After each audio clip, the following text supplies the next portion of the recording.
마가복음 강해 46번째 14장 43절에서 52절까지 그들은 왜 예수를 버리고 도망했는가라고 하는 성경 그대로의 이제 제목이 되겠습니다.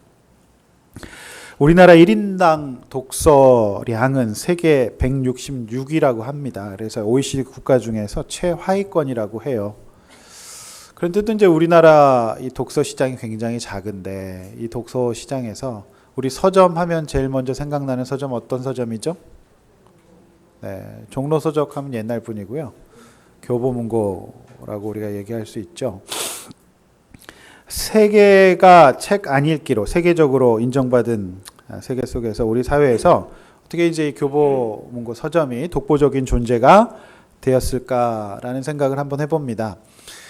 그렇게 될 수 있었던 데에는 이제 교보문고 창업주의 독서에 대한 철학이 있었기 때문이라고 합니다.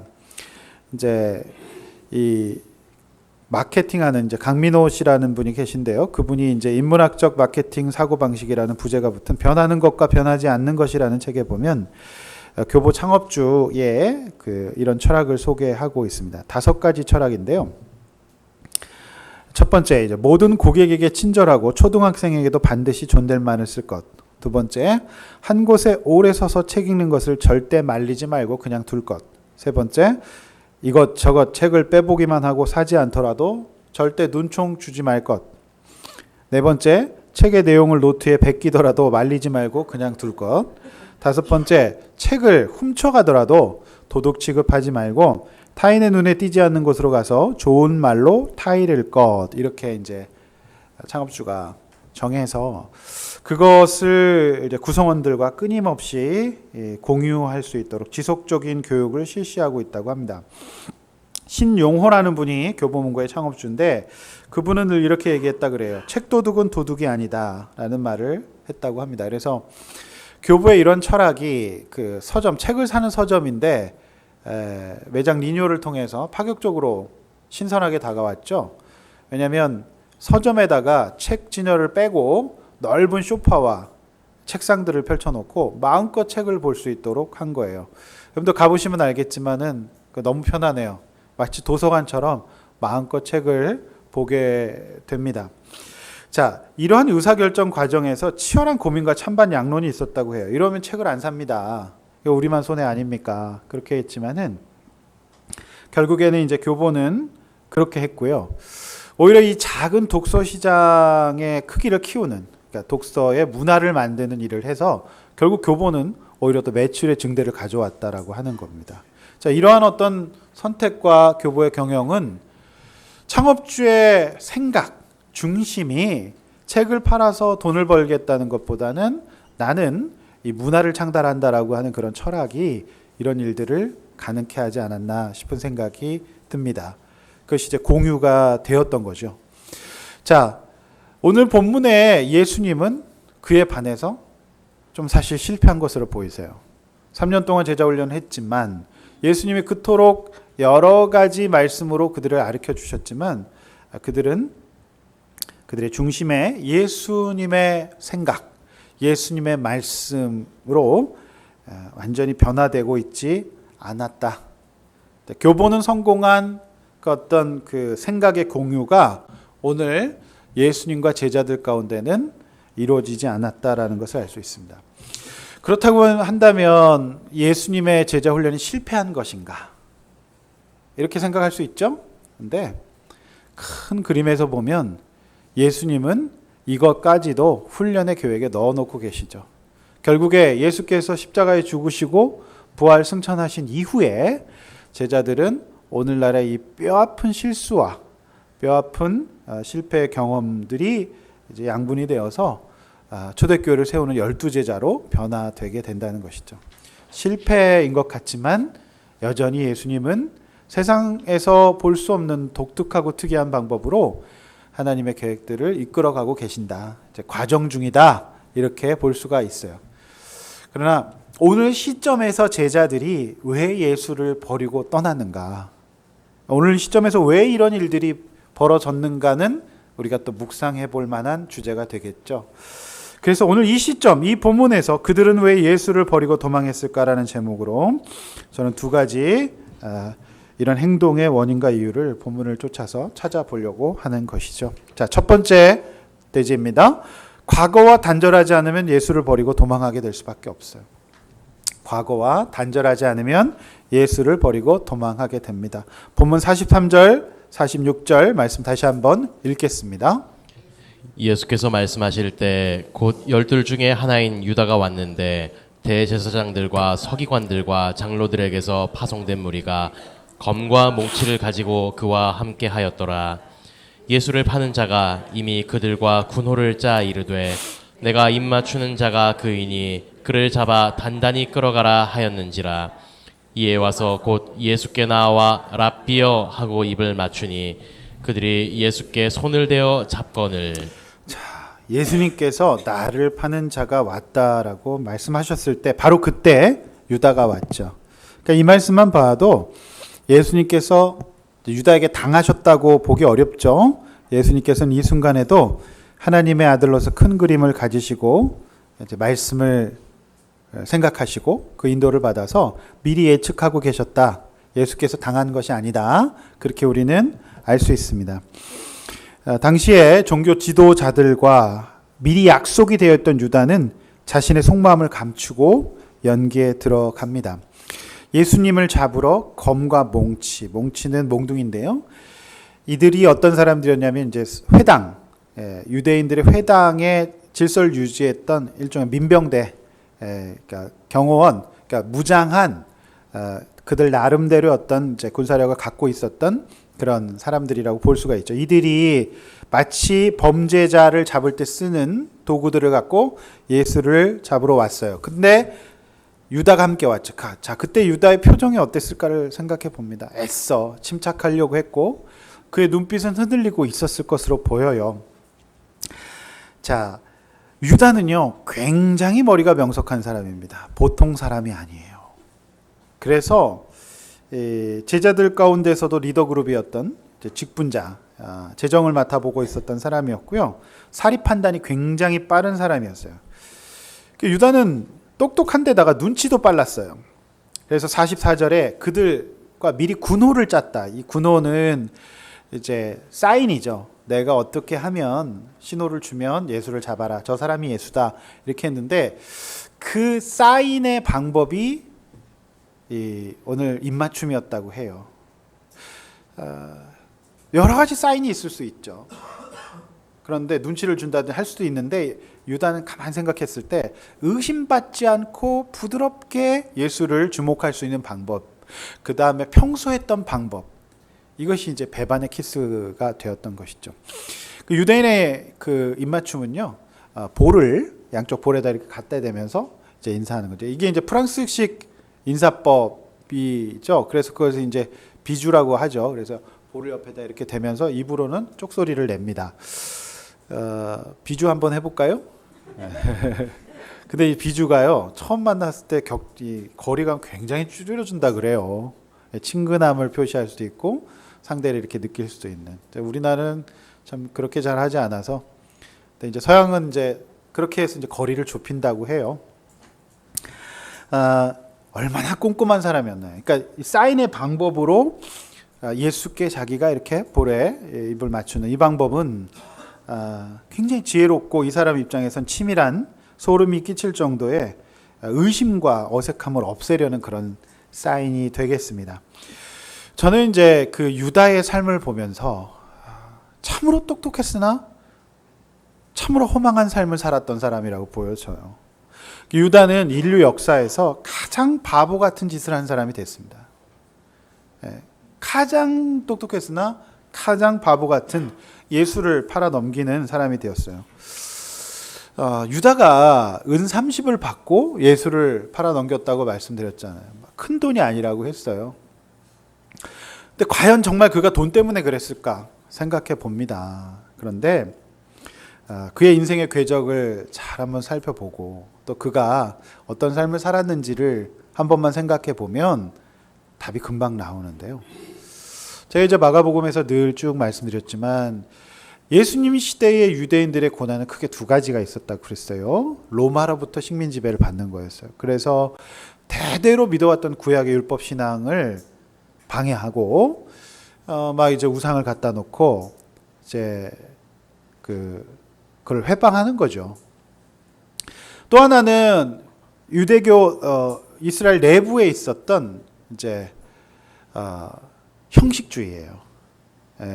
아무것도 남지 않고 자기들도 지키지 못한 율법을 심하게 강요해서 사람들이 영혼을 피폐하게 하는 이 안팎으로 이런 문제가 있었는데, 유대민족들은 이 가운데에서도 급진파가 주류를 이뤘다고 해요. 그래서 이렇게 살면 안 된다.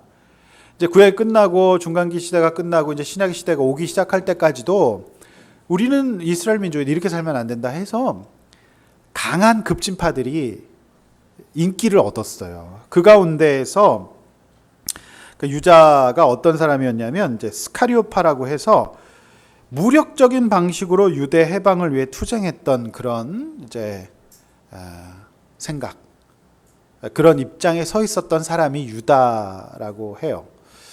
그러니까 유다는 이렇게 당해서는 안 된다. 우리가 이제 무력적인 방법을 통해서 저들 쫓아내고 새 세상을 만들어야 된다라고 생각했던 차에 예수라고 하는 사람이 하는 말도 권위가 있는 데다가 막 보지 못한 기적들을 일으키니까 이 정도라면 우리의 지도자로서 괜찮겠다라는 생각을 하고 예수의 제자가 되어서 그 가운데도 두각을 나타냈던 것이죠.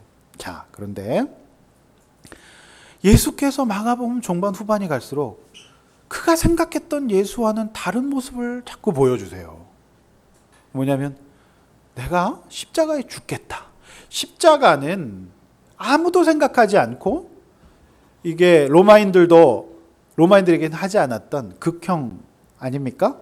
자꾸 내가 거기서 죽겠다 그러시고 무기력한 모습을 자꾸 보여주시는 거죠. 이 행동파였던, 급진파였던 유다 입장에서는. 그러니 유다는 굉장히 사리분별이 빠르고 머리가 명석한 사람이기 때문에 예수의 저 행동과 언행을 봐서는 내가 저 사람을 리더로 모시고 살기는 힘들겠다라고 한 판단을 내린 거죠. 그래서 은30은 사실 그 돈으로 이렇게 예수를 팔았다기보다는 그건 사실 계약금 정도라고 보시면 되는 거죠. 그래서 그게 별 가치가 없으니까 사실 그가 죽기 전에 그걸 던져버리거든요. 그 면책하기 위해서. 그러니까 유다는 얼마나 이 사람이 판단이 빠르고 약한 모습 보이시고 무기력해 보이시는 예수님을 저분으로는 안 되겠구나라는 생각. 자, 돈보다 그에게 더 중요한 것은 그가 예수의 제자가 되어 3년을 쫓아다니고 말씀 들었지만 그의 핵심적인 가치관과 이념이 바뀌지 않았던 거죠.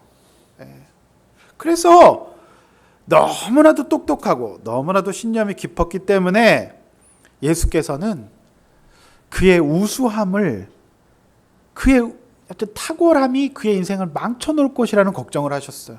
그래서 하신 말씀이 네가 차라리 태어나지 않았으면 좋았을 걸, 이런 그 똑똑한 인생에 대한 우려를 예수께서 표명하셨던 것입니다.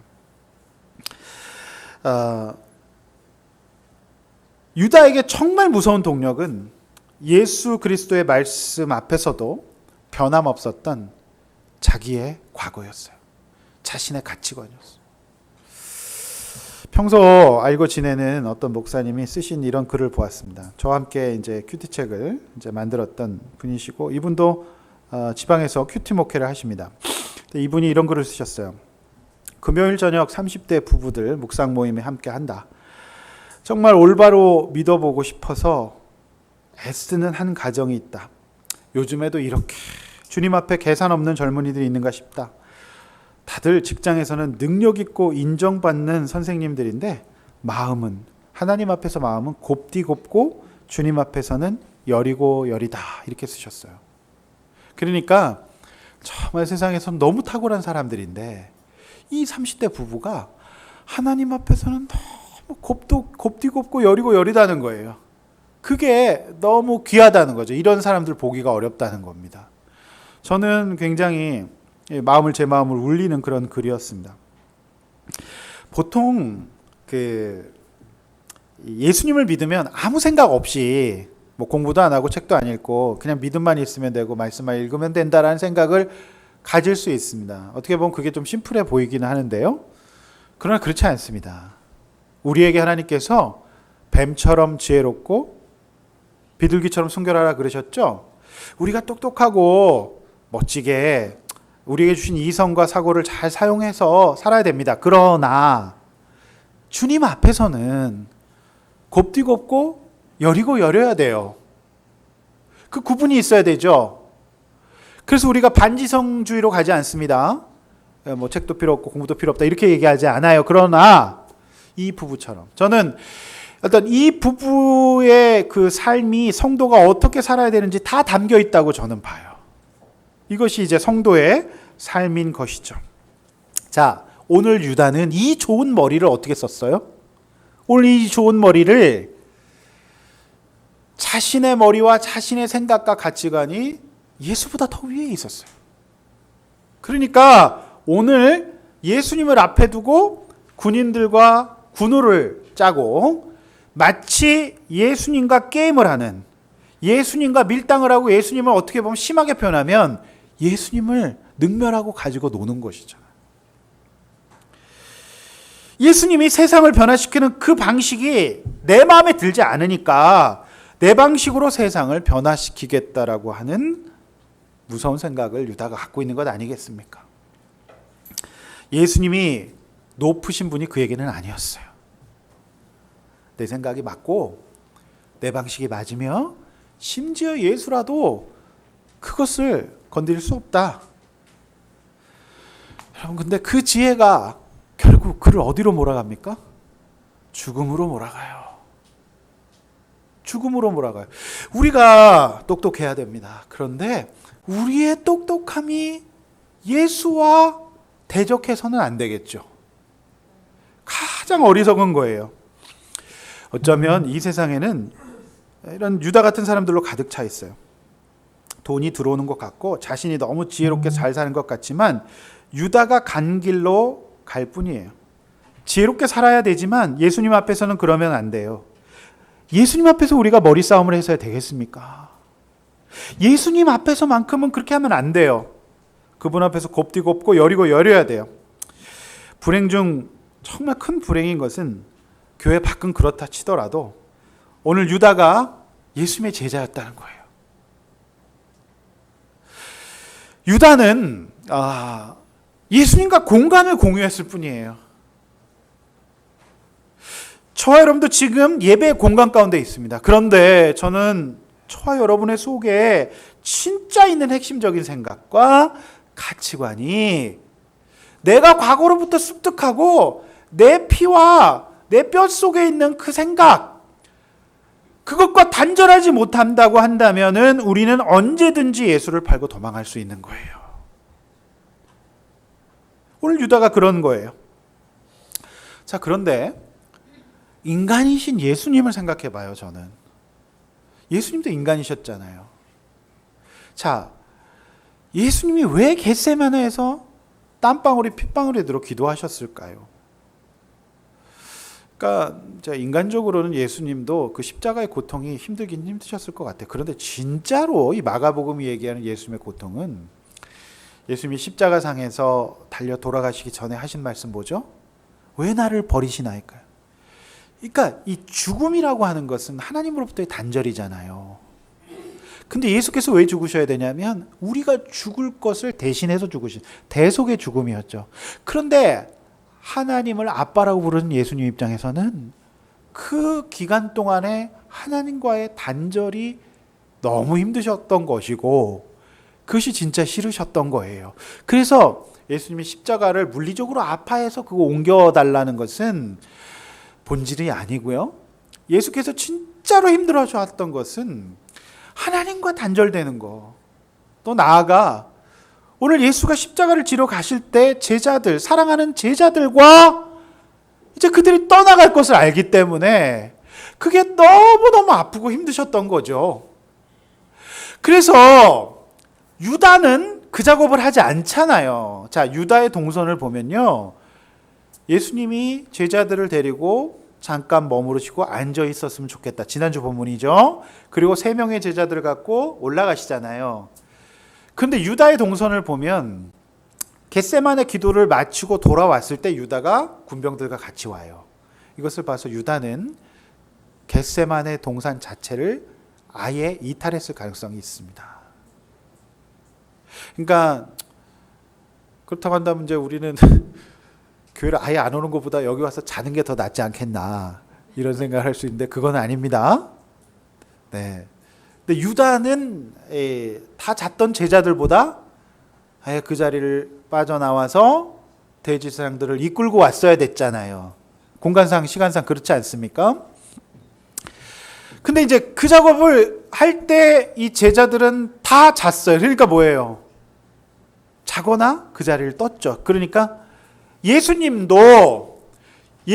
유다가 갖고 있었던 똑같은 단절에 대한 아픔이 있으셨어요. 그래서 그것을 옮겨가길 기도하셨는데 그 기도가 얼마나 심각하고 진지한 기도였냐면 내 마음이 죽게 되었다. 내 마음이 심히 아파서 지금 견딜 수가 없다. 이렇게 표현하셨잖아요. 여러분, 우리가 과거와 단절하는 것은 그런 어려움이 있는 거예요. 크게 그 유다의 마음속에 급진적인 이제 이스라엘의 개혁을 통해서 무력을 통해 저들을 쫓아야 되겠다는 그 마음의 그 핵심적인 생각이 그냥 나가는 게 아니지 않습니까? 그런데 예수께서는 유다가 가졌던 생각과 똑같은 단절에 대한 어려움을 갖고 그렇게 겟세만의 기도를 드리신 거예요.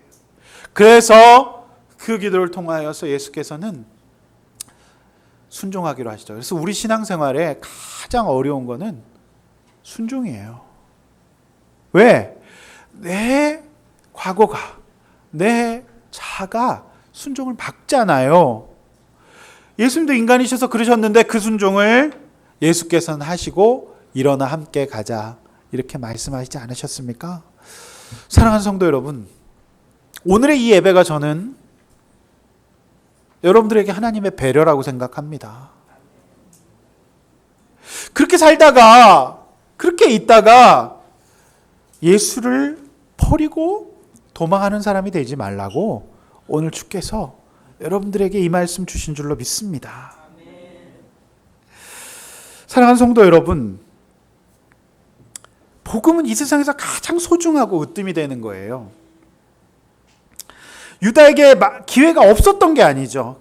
예수님과 함께 들었던 말씀, 그리고 놀라운 기적의 현장에도 있었어요. 우리와 똑같습니다. 사람이 변하는 것을 봤어요. 마지막 만찬의 기회도 있었어요. 그러나 그는 졸았더라고 상징되는 제자들의 일도 없는 말씀에 대한 집중력보다 더 떨어져서 아예 그 자리에 없었어요. 결과는 파괴적이었죠. 그는 죽음의 길로 갑니다. 그래서 우리의 예배가, 우리의 이 말씀이 구원인 것은 우리가 이것 없이도 잘 살 수 있거나 아무 문제가 없으면 상관이 없는데 우리가 이 말씀이 없으면 결국 죽음의 길, 사망의 길로 갈 수밖에 없다. 잠시 잘 사는 것 같지만 우리가 어둠의 길로 갈 수밖에 없다는 것을 오늘 본문을 통해서 말씀해 주고 있는 것입니다. 오늘 우리의 이 예배가 겟세마네의 예배가 되기를 소원합니다. 가장 지혜로운 자였지만 가장 어리석은 자였던 유다에 대한 이 말씀이 오늘 저와 여러분이 유다가 와 같은 사람이 되지 않게 하시려는 하나님의 배려로 받아들이기를 소원합니다. 성도님들, 오늘 이 주님의 배려를 무시하지 마십시오. 주님께서 말씀하십니다. 과거와 단절하라고. 유다야, 네가 생각했던 급진전 방식으로 로마가 떠나는 게 아니란다. 유다야, 네가 나의 피와 살을 먹고 오늘 새 사람이 되거라. 너의 방식으로는 네가 똑똑한 것 같지만 절대로 네가 새 사람이 될 수 없단다. 오늘 주님이 저와 여러분에게 이렇게 말씀하시는 거죠. 이렇게 한번 나눠봅시다. 서도 예수님 앞에서는 마음이 곱디곱고 여리고 여린 사람입니까? 네. 여러분 지혜로우셨으면 좋겠어요. 그런데 유다처럼 그 지혜로운 머리를 갖고 예수님과 게임하지 마시길 바랍니다. 예수님은 오르십니다. 하나님이십니다. 너무 지혜롭지만 예수 앞에서도 머리 굴리지 않기를 원합니다. 예수 앞에서 곱디고 곱고 여리고 여린 예수 제대로 믿는 사람들 될 수 있기를 원합니다. 유다처럼 예수님 버리고 도망하지 않기 위해서 내가 이제 정말 단절해야 될 나의 가치관과 나의 과거와 내가 온몸으로 배웠던 내 핵심적인 생각 속에 있는 그것들 단절해야 될 것이 무엇일까요? 여러분 이거 단절하지 않으면 우리는 언제고 예수님과 상관없는 사람이 될 수 있어요. 저는 우리 아둘람 교회 성도님들 가운데는 이런 분들이 정말 없어지기를 간절히 제가 기도하는 것입니다. 우리 주님께서 아세요. 그거 하지 않고 좀 행복하게 잘 살면 좋은데 인간은 그래서 구원인 거예요. 죽는 길밖에 없습니다. 우리 주님 앞에 참으로 과거와 단절할 수 있기를 소원합니다. 오늘 두 번째로 말씀이 없으면 예수를 버리고 도망하게 돼요. 말씀이 없으면. 또는 저는 오늘 두 번째 대지를 칼을 쓰면 예수를 버리고 도망하게 된다라고 하는 대지로도 저는 또 보고 싶어요. 네. 자, 본문 47절에서 52절 한 건 또 있습니다. 시작. 곁에 서 있는 자 중에 한 사람이 칼을 빼어 대제사장의 종을 쳐 그 귀를 떨어뜨리니라. 예수께서 무리에게 말씀하여 이르시되 너희가 강도를 잡는 것 같이 검과 몽치를 가지고 나를 잡으러 나왔느냐. 내가 날마다 너희와 함께 성전에 있으면서 가르쳤으되 너희가 나를 잡지 아니하였도다. 그러나 이는 성경을 이루려 함이니라 하시더라. 제자들이 다 예수를 버리고 도망하니라. 한 청년이 벗은 몸에 배 혼이불을 두르고 예수를 따라가다가 무리에게 잡힘에 배 혼이불을 버리고 벗은 몸으로 도망하니라. 자, 자신의 과거와 단절하지 못했던 사람은 제자들 가운데 리더 그룹이 전부 다 그랬어요. 재정 담당이었던 유다, 수제자였던 베드로. 이 리더 그룹들이 다 이 모양이었습니다. 그런데 이 유다는 자신의 어떤 그 사상을 변화시키지 못했잖아요. 그런데 이 베드로는 좀 종류가 달라요. 그 베드로는 여전한 인정 중독, 영웅주의. 그러니까 인정 중독과 영웅주의는 결국 열등감이잖아요. 내가 다른 사람과 다르다. 나는 이 정도 사람이다라고 하는 그 열등감. 그러니까 인정받고 싶은 그 마음, 튀고 싶은 마음. 그러니까 베드로는 약간 이념과는 상관이 없고요. 베드로는 늘 본인에게 관심이 있었어요. 다른 사람은 어쩌고 됐건 상관없어.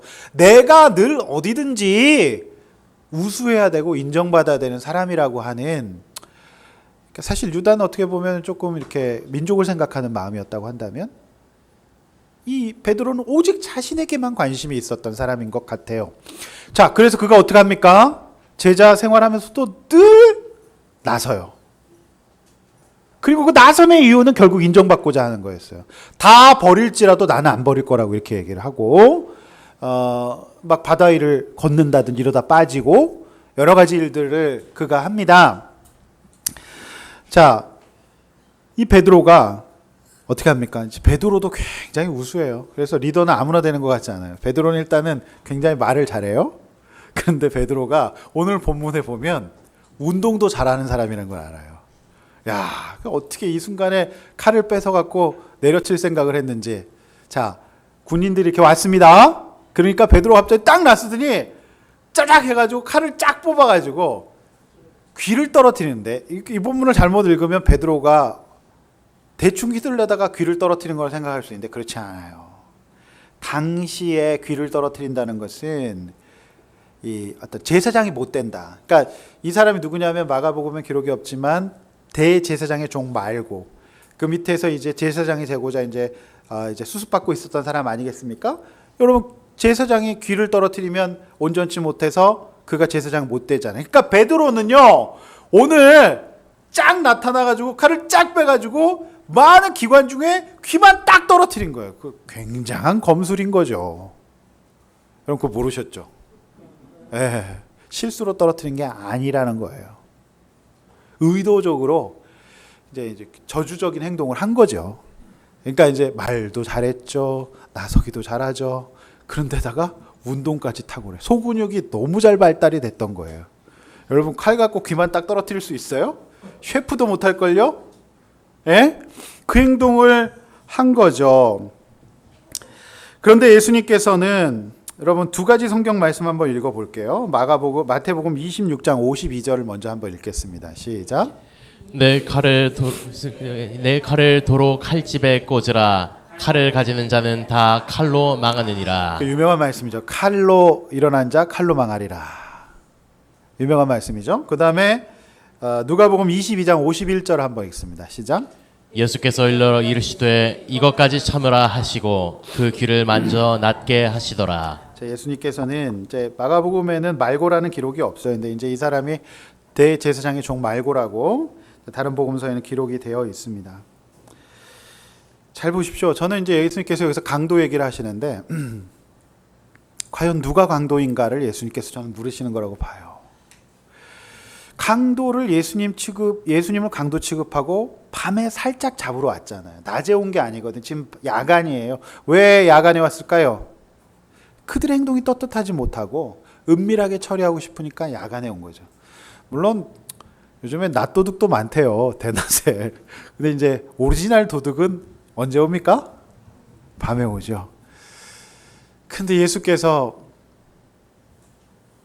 너희들이 왜 강도를 잡으러 오는 것처럼 나에게 지금 왔니? 강도처럼 왔니? 라고 물으시는 것은 그들이 강도라는 거죠. 오히려 너희들이 강도처럼 밤에 왜 왔냐? 이렇게 오늘 말씀하시는 거예요. 여러분, 예수님은 수차례 자신이 잡히시고 십자가에 달리실 것을 말씀하셨어요. 그래서 함께 기도하자고 하셨어요. 그러나 그들은 듣지 않았죠. 기억하지도 않았어요. 말씀 없는 사람의 하는 행동은 단순해요. 어떻게 하죠? 사람을 살리기는커녕 칼을 휘둘러서 찔러댑니다. 칼이 상징하는 게 여러 가지가 있는데요. 언어의 칼, 감정의 칼, 표정의 칼, 행동의 칼로 말씀이 없으면 본인의 문제에 사로잡혀 있으면 누군가를 찔러대게 됩니다. 그래서 이 칼이라는 게 굉장히 상징적인 것 같아요. 말씀이 없으면 본인의 성품과 열등감과 영웅의식과 인정중도 변화되지 못하면 반드시 누군가를 찌르고 결국 그러다가 자신을 찌르게 됩니다. 예수님은 이 모든 과정을 49절에서 말씀을 이루기 위함이라고 해석하시죠. 베드로는 그 말씀이 없어서 유다와 같이 종류는 달랐지만 그 핵심적인 생각을 그의 의의를 변화시키지 못해서 오늘 칼을 휘두르는 사람으로 전락하게 됩니다. 베드로 전후서를 보았을 때 우리가 묵상했죠. 그가 굉장히 무식한 사람은 아닌 것 같아요. 굉장히 문장이 좋고요. 그 다음에 사랑 가득한 문장입니다. 그러니까 베드로는 역시 유다와 비슷하게 우수했지만 그의 이 시점에서는 그의 과거와 단절하지 못하고 그가 말씀이 그를 뚫고 들어가지 못해서 오늘 칼을 휘두르는 사람이 될 수밖에 없었다라고 하는 것입니다.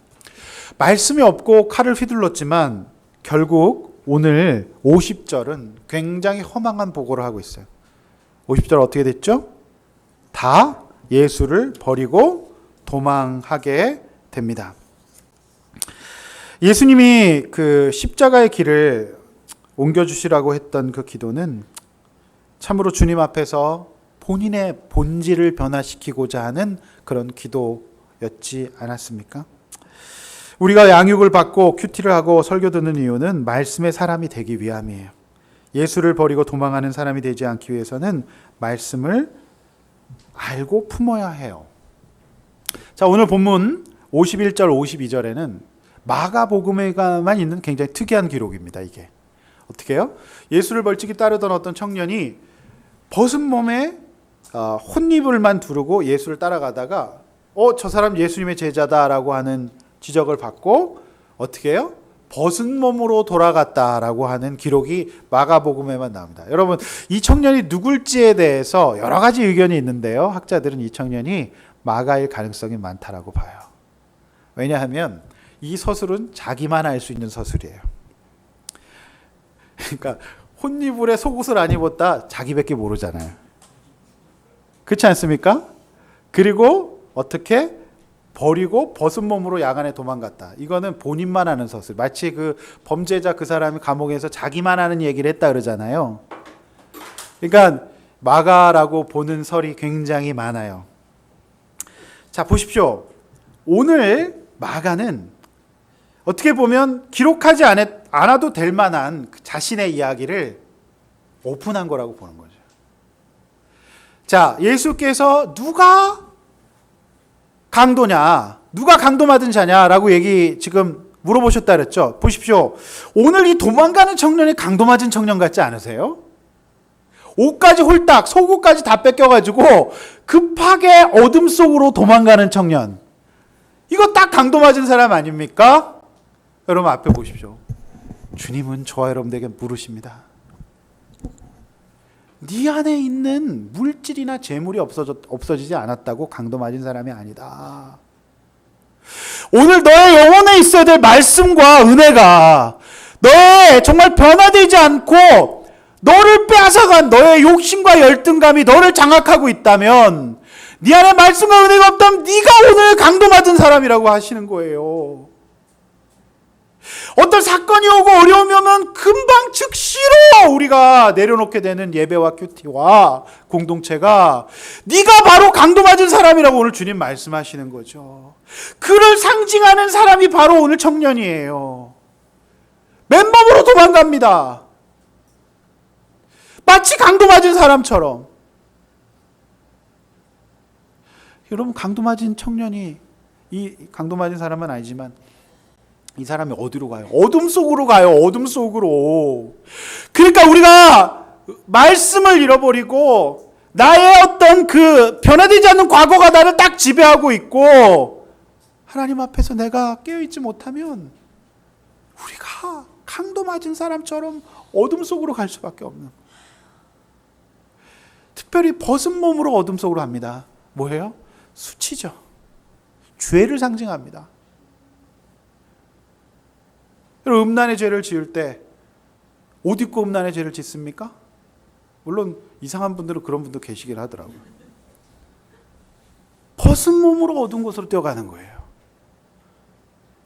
여러분, 이것이 마가가 기록해 놓지 않는다. 마가복음에만 있는 기록이에요. 그러니까 독자들한테 이런 거죠. 내가 은혜 다 잊어버리고 그냥 내 가치관과 감정 속에 사로잡혀 있고 내 과거 속에서 내가 다 잃어버렸어. 강도처럼, 내가 강도 맞은 사람처럼 도망갔던 사람이라고 하는 마가의 독특한 기록인 거예요. 그러니 자신의 죄와 연약함을 오픈하는 공동체는 꼭 필요합니다. 예. 우리가 그런 모습으로 오늘 이 자리에 오는 것이죠. 저는 너무 마음 아픈 게 아무리 생각해봐도 우리의 신앙은 교양이 아닌 것 같아요. 우리 삶에 너무 현실적인 거예요. 말씀 빼앗기고 은혜 빼앗기면 결국 우리가 수치스러운 삶, 어둠 속으로 달려가는 삶, 결국 지옥의 삶밖에 없는 거예요. 여러분 잘 생각해 보세요. 지금 잠깐 잘 산다고 천만의 말씀이에요. 결국 우리는 죽음을 맞게 됩니다. 그리고 지옥의 심판을 갖게 되는 거죠. 어디로 달려가야 될까요? 오늘 네가 강도 맞은 사람은, 예수님이 그러시죠. 내가 강도 맞은 사람이 내가 강도가 아니다. 사실 강도 맞은 사람은 유다와 베드로다. 강도처럼 칼을 휘두르지 않니? 오늘 주님께서 이렇게 오늘 본문을 통해서 저와 여러분에게 말씀하시는 거예요. 네, 성령의 역사. 정신 차리라고 오늘 여기서도 조시는 분이 계시면 진짜 안 되는 거예요. 예? 근데 그래도 오늘 여기 오셨기 때문에 저는 반쯤 승리하셨다고 봐요. 여러분 여기 오시면은 칼 휘두를 사람 되는 거고요. 여기 안 오시면 죽으러 가는 겁니다. 여러분 어떠십니까? 성도 여러분, 여러분에게 도전합니다. 말씀 없는 사람이 되어 강도마저 다 털린 사람처럼 당하고 싶으십니까? 영혼의 부끄러움 느끼시고 싶으십니까? 내가 잃은 물건과 돈이 없다고 나는 강도당한 적이 없어. 천만에요. 우리 주님께서는 저 여러분이 벗은 몸으로 도망하는 사람이라고 보시는 거예요. 여러분 내가 은혜 뺏기고 말씀 뺏기고 그게 바로 강도 맞은 사람이에요. 나는 강도 당한 적이 없는데요. 천만의 말씀입니다. 여러분 그 강도에 사단의 강도에 내 영혼을 털리잖아요. 모든 것을 다 잃게 됩니다.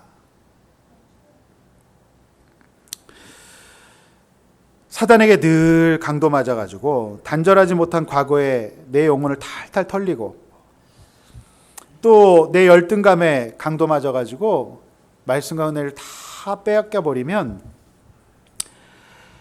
칼을 휘둘러서 분하고 억울해서 못 살겠어. 나도 언어와 칼의 행동의 칼을 가지고 주변 사람과 배우자, 자녀를 상해합니다. 너무 마음 아파요. 내 자녀와 배우자, 내 주변 사람들을 칼로 상해합니다. 여러분 그렇게 살아선 되겠습니까? 지금 강도 맞은 자나 강도할 자로 살아가고 계시지는 않습니까? 오늘 이 마가의 처절한 자기 고백은 저 여러분들이 부끄러움을 당하지 말고 예수 제대로 믿고 지혜롭지만 예수님 앞에서만큼은 참으로 순전하고 어린아이 같이 고귀한 신앙 가질 수 있는 저 여러분 되기를 간절히 축원합니다. 이렇게 한번 나눠봅시다. 말씀이 없어서 가족과 주변 사람들에게 언어적 물리적 폭력을 가하고 있지 않나요? 말씀이 아닌 것이 여러분의 삶의 기준이 되어서 그렇게 하지 않으면 언어적 물리적 폭력 가하고 있지 않나요? 두 번째, 강도 맞은 사람처럼 부끄럽고 무섭고 허탈한 삶을 지금 살고 있지 않으신가요? 진짜 강도는 여러분의 말씀과 은혜를 빼앗아가는 것이 진짜 강도예요. 우리 그 강도를 막아낼 수 있길 소원합니다. 이제 결론입니다. 어제 설교를 한창 마무리하고 있는데 전화가 왔어요. 아들과 아빠가 싸워가지고 이제 군대까지 갔다 온 아들이 아버지한테 분노를 참지 못해갖고 아버지한테 올라타갖고 아버지의 안면을 10대나 강타하고 완전히 아버지를 제압했다 그래요. 이 아들에게 맞은 아버지는 혈기 충만하신 아버지였는데 안 그래도 예수 믿고 많이 변화되었지만 이날 싸움의 발단은 이제 군대 갔다 와서 학교를 다니는 아들이 무슨 햄스터 같은 걸 키우는데 뭐 그거 똥을 제대로 못 치워가지고 너 이거 제대로 안 하니 했던 그 말로 그날의 싸움이 시작된 거래요. 아주 사소한 걸로. 그러니까 이 아들이 뭐 책상을 발로 뻥 깠대네요. 그러니까 너 이놈의 자식 하면서 막 얘기되어서 이 아들이 순식간에 50대 아버지를 올라타가지고 완전 KO패. 자, 이런 폐륜적인 사건 앞에서 아버지는 견딜 수 없어갖고 부들부들 떨다가 칼을 들고 이 자식 다 죽여버리겠다고 칼을 들고 나왔어. 그래서 칼을 책상에 빡 꽂고 경찰 부르라고.